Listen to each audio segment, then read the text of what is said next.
Bismillahirrahmanirrahim. Assalamualaikum warahmatullahi wabarakatuh. Bertemu bersama saya kembali, Maisarah, dalam mata kuliah Fikih Ibadah. Video kali ini saya akan membahas tentang materi tentang sholat jamaah yang meliputi pengertian sholat jamaah, landasan hukumnya, hikmah sholat jamaah, serta tata cara atau ketentuan sholat jamaah. Sholat fardu dapat dikerjakan sendiri-sendiri atau munfarid, namun dapat juga bisa dilaksanakan secara berjamaah. Tentu sholat jamaah lebih baik daripada sholat sendirian. Untuk lebih jelasnya, mari kita ikuti video kali ini. Yang pertama, materi yang akan saya sampaikan yaitu pengertian sholat jamaah, landasan disyariatkannya sholat jamaah, hikmahnya, dan ketentuan pelaksanaannya. Pengertian sholat jamaah. Kata jamaah secara etimologi artinya kolektif atau kelompok. Kemudian secara terminologi, sholat jamaah itu adalah hubungan keterikatan antara imam dan makmum. Artinya di sini ada imamnya, ada pemimpinnya, dan ada yang dipimpin. Itulah yang disebut dengan makmum. Yang berikutnya, landasan disyariatkannya sholat jamaah ini didasarkan pada Quran Surat Al-Baqarah ayat 43 dan hadis riwayat Bukhari yang berbunyi, A'udzu billahi minasyaitonir rajim. Bismillahirrahmanirrahim. Wa aqimus shalah wa atuz zakah warka'u ma'ar raqiin. Di situ dinyatakan dan dirikanlah salat, tunaikanlah zakat, dan rukuklah beserta orang-orang yang rukuk. Di sini dinyatakan rukuklah bersama orang-orang yang rukuk. Itulah ketentuan sholat jamaah. Kemudian hadis yang diriwayatkan oleh Bukhari, An-Nafi' an Abdullah bin Umar, anna Rasulullah sallallahu alaihi wasallam qala sholatul jama'ati tafdulu sholatul fad'i bi sab'i wa isrina darajah. Dari Nafi' dari Abdullah bin Umar bahwa Rasulullah sallallahu alaihi wasallam bersabda, sholat jamaah itu melebihi sholat sendirian, yaitu dengan 27 derajat. Inilah dari landasan hukum disyariatkannya sholat jamaah sudah kita ketahui bersama. Itulah manfaat sholat jamaah, yaitu melebihi daripada sholat sendirian 27 derajat. Nah, para ulama berbeda pendapat apa hikmah sholat jamaah ini. Setidaknya ada 3 hal. Yang pertama, bahwa sholat jamaah itu untuk mewujudkan silaturahmi antar sesama jamaah. Karena sholat itu dari kata sholat itu silah, artinya dijalinkan, dihubungkan. Maka dengan sholat jamaah itu menghubungkan, merekatkan ukhuwah antara jamaah satu dengan jamaah yang lainnya. Yang kedua, bahwa hikmah sholat jamaah itu terwujudnya keteraturan dan kedisiplinan. Coba diperhatikan ketika makmum sujud, ketika imam sujud, makmum juga ikut sujud. Tidak boleh makmum mendahului imam. Inilah wujud daripada hikmah sholat berjamaah. Yang ketiga, bahwa hikmah sholat berjamaah itu adalah terjalinnya antara yang pintar dan yang bodoh.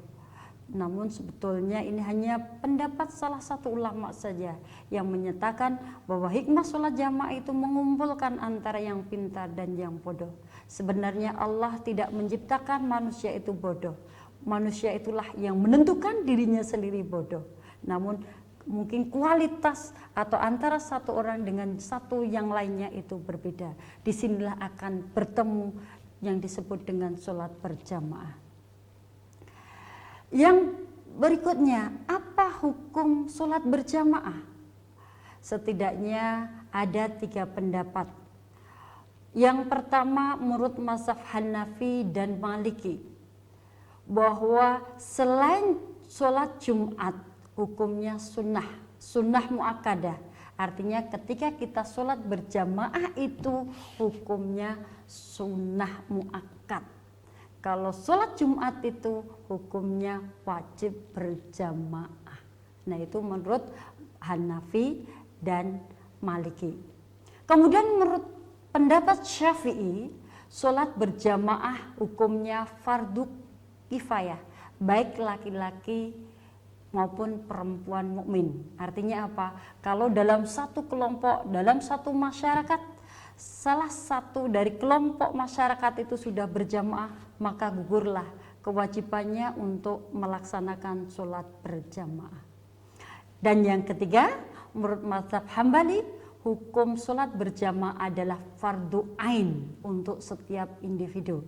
Tadi menurut Syafi'i hukumnya fardu kifayah, menurut Hambali fardu ain. Artinya bahwa kita individu personal itu hukumnya fardu ain. Artinya wajib bagi kita semua untuk sholat berjamaah. Silahkan mau pilih yang mana, semua landasannya punya masing-masing para imam mazhab itu. Yang berikutnya, bagaimana ketentuan sholat berjamaah? Tadi bahwa sholat jamaah itu ada imam dan ada makmum. Maka imam sebelum memimpin sholat dia harus merapatkan softnya, memberikan instruksi, rapatkanlah soft kalian. Kemudian yang kedua, makmum tidak boleh mendahului gerakan imam. Kalau anak kecil wajar, karena syarat untuk melaksanakan sholat itu adalah mumayyiz.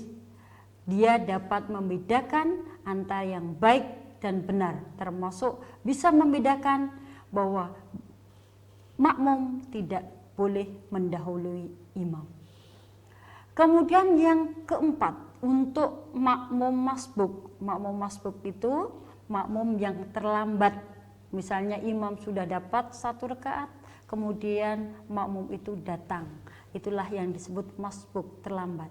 Maka ia harus mengikuti gerakan imam, tapi diawali dengan takbir dulu. Misalnya ketika datang imam sudah posisi ruku, kita takbir, dilanjutkan mengikuti gerakan imam yang tadi misalnya kondisinya sedang ruku.